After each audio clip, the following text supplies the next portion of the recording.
Welcome to a new test and teardown video. This time it's another Hewlett Packard and I'm already excited. This is the HP 970A. It's a probe multimeter and it's absolutely fantastic. Look at the size of that thing.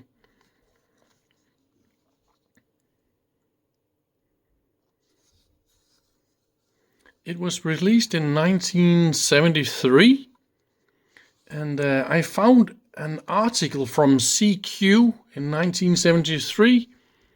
I can show you the text and the picture. So CQ is a radio amateur magazine. Lots of potential customers. And I also found an article in Radio Electronics in 1974. So it's doing all sorts of auto ranging. It can do AC and DC volts and of course resistance. We got, I think this is of course this is the up down. So this switch here flips the display. I thought it was doing the automatic when you moved the unit. I think, yeah, here we go. So this one rotates, so this is going around here. The whole design is just, and this is probably the on-off. And there's something. I need to figure out how to open the battery. Yeah, I need to do a lot of service in here.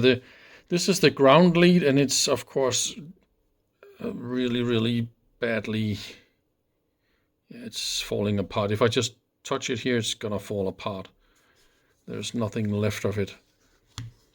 And that will be the probe. You can probably pull this out and change the probe tip to one that is a little bit longer or a lot longer. I think there's an idea where how you pull out the battery, and then you put the battery into this little socket. It's the HP 97020B, and this one is the charger. It says here you put in AC 200 to 250 volts and the frequency and all that kind of stuff.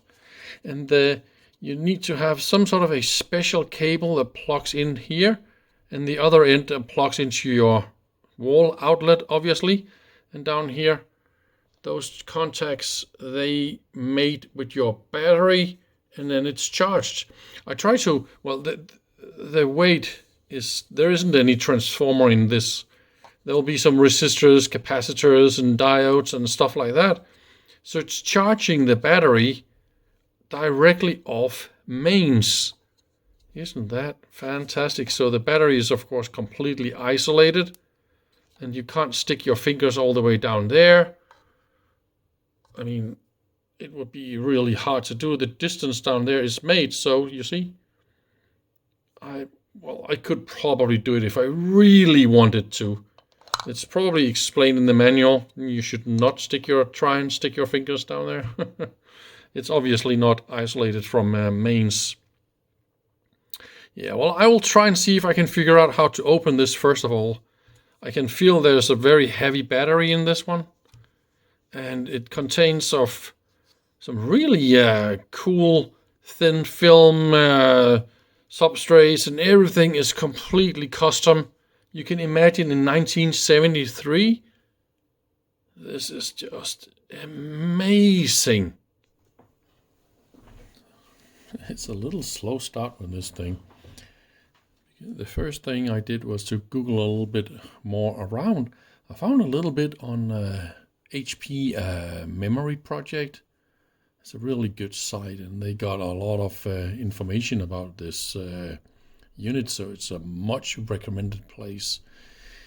However, they don't really show exactly what I wanted to know, and that is how to open it. I can see some marks So it looks like somebody pressed with something sharp here. And this little thing here also bends in when I push it. And it's the same on the other side. And it looks like there is this little click in and hold thing. And I need to push this one real deep. But I also need to do it with this one at exactly the same time. And then my idea is I should be able to pull the outer casing. And there's another thing, the battery here. You can see this little clickety click here. And I was, of course, again searching around, and I found a picture of the battery out. And it turns out that this part here, I believe I need to push this one down in this little arrow direction, and then the battery should probably come out. So this is my idea. And I think that I push it in and then kind of unlocks, and then push in and then down at the same time, and then it's probably gonna work like this. Aha! Did you see that? And then what? How can I grab this thing? Somehow. I need to figure this out. So I was able to get the battery out. And it is, of course, badly leaked. Look at that. We got all the funky stuff. This one was supposed to be a nickel cadmium cell. 8 cells, so it's 9 to 10 volts. And there is clearly a way here, so you can't flip the battery, and it says positive. I don't know how. Yes, here you go. And I think this also fits inside the charger like that. See, there's a indent like that, so it can only go clickety click. Ooh, now I have a new problem. Oh, okay, good. So that is how it works. It goes all the way in and then clicks. Aha, look at that. And locks inside the charger as well. Okay, good. Now we know how that works. And I'm of course looking in here, and I can see we got all sorts of battery slime down there. So, and the contacts for the batteries, they are gold plated, so they are nice and fine, but the rest in here is full of battery corrosion. So I am forced to open it before I power it up. It was really difficult to press and pull and get this damn thing out. But look at that. Now we can really see it's full of nasty. The fun thing is this type of light. Yeah, here you go. Now you can see the nasty inside. So I think I'll have to clean that. So here is the unit, and of course now this plastic is really old and brittle. So this one here, of course it cracked, and I didn't even push it that much, and then spit down, crack. So you can really see how it's just old. I think maybe this screw here is the way to proceed, because it sort of locks the circuit board from going in or out here. And that one here, that'll be the on-off switch, and I believe when you move this one, see, click, this is what activates the on-off switch. The function switch, that one, rotates like this, click, like that, right? And they made this really nice plastic part here that goes around, and it's curved like that. I mean, everything about this unit is just so science. I also think that I can see this little mark here this reveals somebody tried to stick in a screwdriver here and press that way. So I believe the darker brown plastic here, that is most likely that part here, and the way that you take everything out is probably that way. I don't know if I really want to do that, because I've already seen the circuit boards and everything like that. So we've already seen nice close-up pictures of that online. And I mean, it's insanely fragile because it's unprotected or uncovered thick film with the bare dies and all that kind of stuff. I think maybe there's a little click-on protective something, but I think it's... I want to clean the parts down here where you see all the nasty batteries, snusky, and then you see the battery contacts there just all loose. So the idea is when you put in your battery, you push this way, and then the springy function of this makes it touch the circuit board, and now you have a contact to the circuit board. So you can't just put in your little banana clips or get in here. No, you need to push like that, and now you will have contact to the golden top here. It even says a little positive right there, and let's see if that is right, if it goes in here. Yes, that is correct. That is the positive. And the wire, this is our ground wire. Ooh, look at that. It's so brittle, it just cracks. I need to see if I can solder in here a new ground wire, and that goes to the brown one. Yeah, I think this is my thing. I will clean this and try and power it up and see if it's alive. If it's completely dead, yeah, okay, then we will open it and go deeper and see all the sexy circuits in this one. I think I'm ready to try and power this on. For the first time, I am in voltage mode. I put some rubber bands around it because it starts to open. So there's also a way to open it here as well. Or it's just doing that more or less all by itself. So let's try and put it right here and see what is going on. I have the black and the positive here, and that's a normal input. And I don't know if this is free or floating or relative to the power supply. So let me try with the power supply on like that and give it 9 volts, and then I push the little button here. Oh, oy, oy, oy, oy, oy. It looks like it's alive, and whoa, we got a lot of digits. How nice. I want to try this. Haha, then it goes the other way around. That is the most sexy feature. I really like that. I also like the icons with the little man. It's just wonderful. Don't you just love this? Then it's upside down, and then it goes, obviously, this way, right? Quite amazing. So we've got 3 digits, as you can see here. 9.87, and that is exactly the input I got. It's using 25 milliamps. The reading is like quite fast. So you only use your battery for this 1 second, and then you just read whatever it is, and then you're done.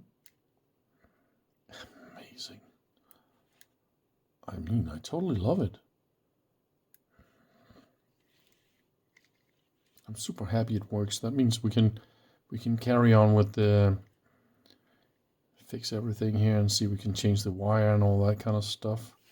Yeah, I didn't get the manual or anything like that, so I need to experiment with everything myself. But this is 1 volts, and we got 1 millivolt resolution in 1 1 volt range. See, if I give it 1.1, it goes, yeah, like that. And 1.2. So under 1 volt, we have 1 millivolt. And what happens? Can I go even further down? What if I come with 100 millivolts? Okay, it goes. Ooh, ooh, what the heck? I did not expect that to happen. And what if I give it 10 millivolts? Now it's interesting to see. Here we go. And even that works. I expected a little bit of noise here because my wires, they're just all over the place and the unit is open, and I'm of course power supplying it with another power supply and all that kind of stuff. So obviously it's going to be a little bit noisy like that. So that is of course perfectly fine. Wow, 4 digits, haha.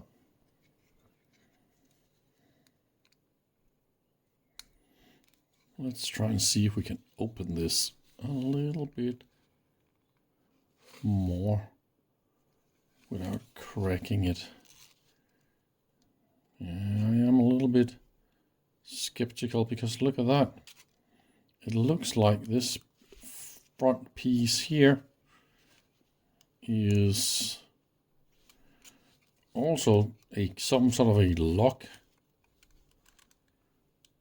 Oh, it fell apart. Okay, so I need to be careful about this. Wow, the up-down switch is integrated into the plastic here. But look at that, we got some dirty back side of the acrylic. I don't know if I can video this, but it's super dirty on the back, and that is exactly why I wanted to get in here to see if I could make the readout nice and sharp again. So here we go, and that will be the switch for the different ranges. And look at that, the switch, up down switch is here, and the circuit board is nice and clean. There is a trimmer for some sort of a calibration, I guess. Oh, that is the super nice little display. And I will try and see if I can get it a little bit more out. So the back side,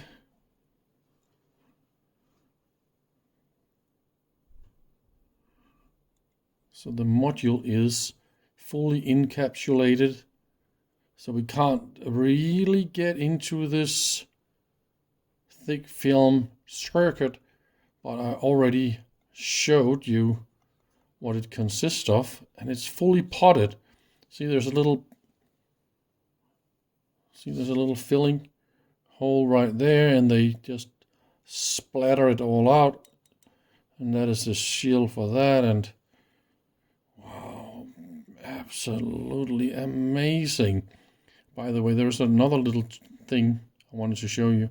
This little set screw here, the top of the set screw, I think it's made of plastic or something like that, right? That top of the set screw presses on the back side of the circuit board to adjust how much pressure you have on the on-off switch, because the slider goes up and down here and it clicks on the on-off switch, and that you can adjust from the back using that set screw. Oh, nice. Ooh, I'll be super careful to assemble this correctly.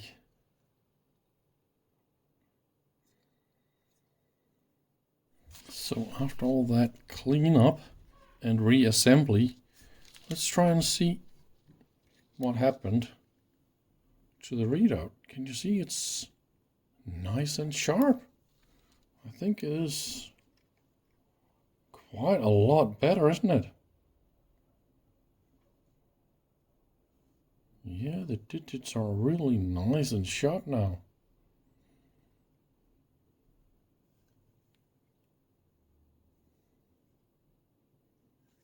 It's my camera that's real bad. That's the problem.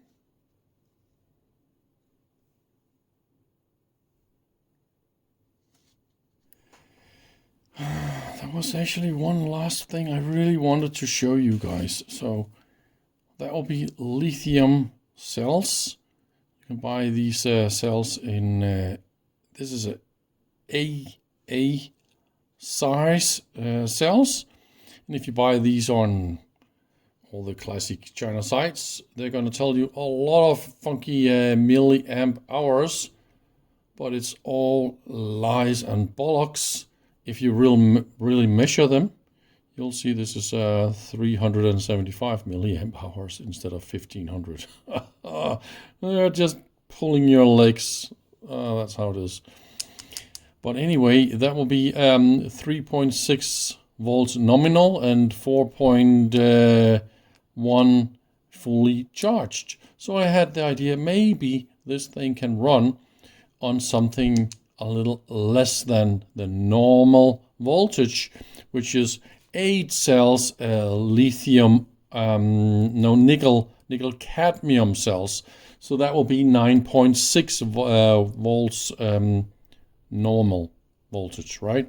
So let me show you what is going on with the normal voltage. This is 9.6 volts, and I put in 1 volt measurement voltage here. And then I try and crank down the supply voltage slowly. See, it gets dim already at 9. And this is 9.5 volts. No, 8.5 volts, and this is 8. You can barely see the reading, but it's actually still reading correctly at 8 volts. So that is not an option. It doesn't work on a lot less than normal voltage. I had the idea I could actually fit these in here and have it up and running. But of course this plastic here is glued a little bit. I haven't figured out exactly how to break this open. There's maybe a way to get in there without damaging everything. Or I could 3D print or 3D design a new case and a new battery or anything like that. So I think I will put this on hold for now because I think this is not the correct solution. Or maybe I could put in 1 pack and then leave the room for a little step up converter because it's only using 25 milliamps, so it is really not that much. So that could also be a way. Yeah, I think I will just stop the fun right here and save it for a rainy day. Now I know exactly what I got, and we can continue playing with this so a little bit later. So thank you very much for watching, and I hope you had a little bit of fun. Hope to see you soon again. And bye. Like and subscribe. Thank you, love.